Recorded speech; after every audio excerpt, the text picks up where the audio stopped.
Quando se faz muita força para fazer cocô, é alguma questão? Ou isso pode ser normal? Depende da fase, depende da alimentação.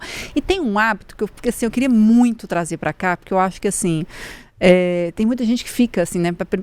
No vaso, assim, horas, já fez tudo que tinha para fazer, mas tá lá meditando, tá lá pensando na vida, mexendo no celular. É o momento de paz, às vezes, né? É o momento Ou que ela entra querendo argumento para levar para casa. Você só quer ficar lá, me deixa, mas você já fez, mas tá lá, naquela mesma posição e pensando na vida. Isso é problemático? Eu já escutei falar que não é recomendado. Você fez o que tem que fazer? Da descarga e vai embora. Agora, essas pessoas que gastam muito tempo, até por conta disso, né? Tá lá mexendo no celular, tá colocando as notícias em dia, tá no Instagram, tá fazendo... Aí na hora que você vê, já foi meia hora, 40 minutos. Isso pode trazer algum problema para a região? Pode, assim, isso é uma das coisas que eu deixo escritos para o meu paciente nas minhas orientações. Não pode, a hora de ir ao banheiro tem que ser dedicada para ir ao banheiro. Vai só você e a sua vontade de fazer cocô, senta, fez, levanta e vai embora. Não pode ir com o celular? Tem que durar 5 minutos. Antigamente, você deve ter ido na casa da sua avó, de sua tia, tinha um cesto de revista no banheiro? Total. Socorro. Aí esse cesto de revista não tem mais porque todo mundo tem telefone. Mas o hábito é o mesmo, senta lá e fica. Na minha casa, isso tem uma expressão, chama tuitando. Vou tuitar. 40 minutos depois, você sai do banheiro. Então, assim, não pode. Isso é proibido. Mas por quê? Porque é o seguinte, pensa que todo o nosso corpo está sob a ação da gravidade. Aí você pega sua região anal, bota ela em volta de uma rodinha, encaixa ela ali fazendo pressão e fica fazendo força gravitacional ali durante vários minutos, sem necessidade. Isso vai causar inchaço nos vasos sanguíneos que tem naturalmente ali. E a longo prazo, fazendo isso ao longo de 10, 15, 20, 40 anos, esses vasos que vão dilatando vão formar a hemorroida. Entendeu? Nossa, falando assim, ficou terrível, né? Mas assim, você fez a força pro momento da excreção. Uhum. Depois você senta lá e você tá relaxando ali vendo o celular. Não, mas olha só, pensa comigo. Primeiro que tem literalmente a vaso sanitário prendendo ali a região, fazendo uma espécie de garrote. Tá? Então tá encaixadinho ali o seu bumbum, no lugar, em vez de estar apoiado numa superfície, ele tá encaixado e a sua pressão, seu vetor de força tá ali. A pressão do sentar.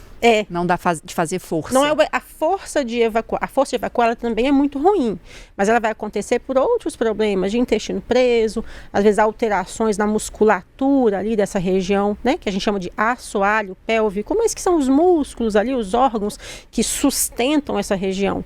Mas só o ficar sentado ali com essa força gravitacional agindo, a pessoa vai perceber um inchaço na região. E esse inchaço cronicamente pode levar a essa dilatação, formando a hemorroida. Então, é ruim. O esforço também é ruim, mas são coisas diferentes, entendeu? Entendi.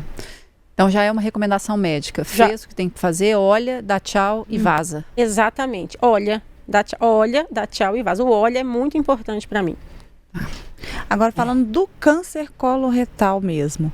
Que câncer é esse? Porque quando fala câncer de mama, a gente já olha e sabe onde que tá. Mas explica como é que é esse câncer coloretal pra gente.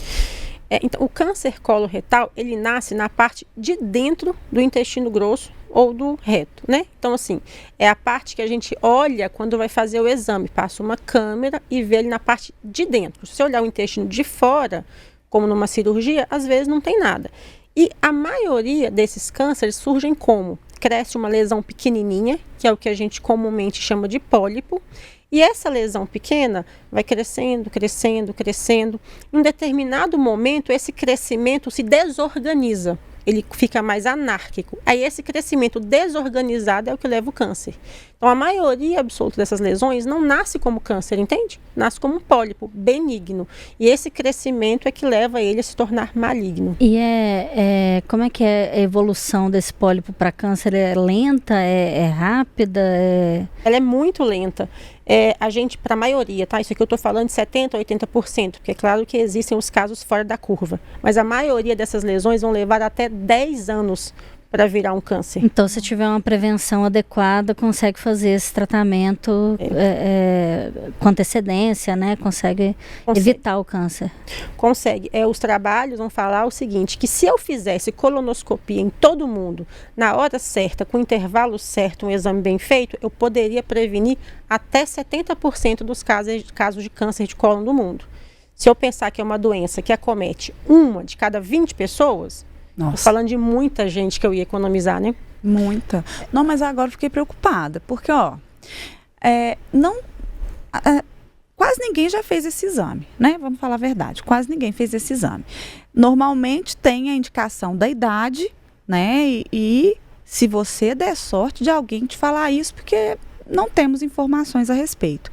Se eu chegar agora lá, aos 38 anos, no seu consultório, e falar assim, agora eu desorientei, quero fazer esse exame. É simples assim? Não é assim que funciona. E é por isso que a gente tem que conversar para a gente trazer a curiosidade nas pessoas. E na consulta a gente vê que também não é para todo mundo. Nossa, desesperei, tenho 25 anos e quero fazer uma colonoscopia. Não, tem paciente de 25 anos que vai fazer, tem paciente de 25 anos que não vai fazer. Se o paciente está bem, está sem nenhum sintoma, não tem um histórico familiar, não tá ótimo, não tem por que a gente indicar antes, tá? Mas tem paciente que com 30 anos, o intestino muda assim, muito rápido. Um hábito intestinal que era maravilhoso, de repente fica muito ruim. E aí nesse paciente talvez eu queira com 30 anos, sim. Mas isso não é natural? Isso Os é hábitos intestinais mudarem com o passar do tempo? O hábito intestinal de todo mundo pode mudar de forma aguda, ou seja, por um curto período. Você foi ali, tomou uma festa, tomou um vinho a mais, você foi numa viagem, teve uma intoxicação alimentar, então de fato isso pode acontecer, uma mudança de padrão por 5, 10 dias. Mas não é normal uma pessoa que tinha um hábito intestinal regular me contar que nos últimos 3 meses, de repente, ficou com o intestino preso. Não é normal. Eu preciso investigar, eu não posso aceitar. Ou que era o intestino bem e agora tem diarreia todos os dias. Não é normal. Então, assim, existe um conceito médico do que é agudo e que eu vou só observar, porque eu entendo que aquilo pode ser transitório, pode ser passageiro para o paciente. E daquilo que não, que já se estabeleceu como um novo hábito para aquele paciente, ou como uma nova característica que eu quero investigar. Mas eu não posso aceitar, achar que é normal. Não é normal. Normal é ir no banheiro sem dificuldade, sem esforço, sem sangramento. Não, mas eu falo assim, por exemplo, da frequência. Aí eu vou usar um exemplo pessoal, tá, gente? Vocês me desculpem. Fica à vontade. Porque agora eu preocupei. É o segundo exemplo pessoal que você dá hoje, se for observar.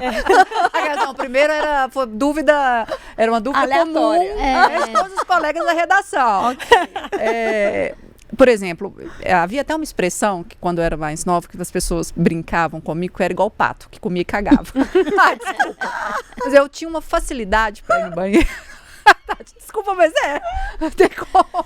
Não era o clima leve que você queria, Tatiana? Tem como. Mas era isso, assim, era uma coisa, assim, muito boa, inclusive. Meu organismo funcionava muito bem. E, de fato, de uns tempos pra cá, ele funciona todos os dias, mas não na mesma frequência. E pra mim isso era normal da idade. Os hábitos também mudaram, alimentares, mudaram um pouco. Então, pra mim, eu nem cheguei a procurar médico. Porque, assim, eu tenho a idade chegando, né? Assim, a minha alimentação já não é mais a mesma. Então eu entendi que está tudo certo. Indo ao banheiro todos os dias e não tendo nada, tá tudo bem, né? Eu vou te usar como exemplo, então, porque assim, tem a variação dentro do normal e tem a variação do anormal, entende? Você cresceu, você trabalha. Antes, toda vez que você queria ir ao banheiro, provavelmente você ia. Agora, você está no meio de uma reunião, a gente está aqui no podcast, você sentir vontade intencionalmente, você vai dar uma segurada. E a gente vai ficando com as vergonhas, né? Então, né? assim, na infância, a não gente... faz. É verdade. Nem sei se isso ficar segurando, né? Porque você tá com vergonha. Nossa, eu vou... Dentro dos mantras da proctologia, um deles é responder ao desejo de evacuar todas as vezes que seu corpo pedir. Ih, Flaviane! Nossa! Acabou o podcast. Eu falo, então, gente, um beijo. Daqui a 20 minutos eu volto. Tem exceções, né? Porque senão mas não é tanto assim. Mas uma assim, coisa que eu não vou ficar segurando porque eu tô num ambiente... Tô com vontade, mas não é na mesma intensidade, na mesma frequência que era antes. Mas de fato. Faz sentido. Seu corpo mudou, sua alimentação mudou, seus hábitos de vida mudaram. Então, assim, tem uma variação dentro do que é normal. Mas o paciente não consegue fazer esse julgamento, concorda comigo? Então, ele precisa levar isso a sério e ir ao médico. Talvez a resposta do médico vai ser, tá tudo bem? Que bom que a resposta é essa, que tá tudo bem. Mas o paciente não pode considerar fazer essa avaliação sozinha, entende? Eu acho que essa é a questão. A gente vai sempre normalizando, aí daqui a pouco que era uma variação normal, passou a ser uma variação anormal, mas eu já adaptei mesmo, tá ficando cada vez pior. Eu estou considerando que está tudo bem. Só que chega uma hora que esse cada vez pior talvez seja um sinal, entende? Então, por isso que eu acho que mudou. Vai ao médico. Ainda que seja que é para ouvir que está tudo bem.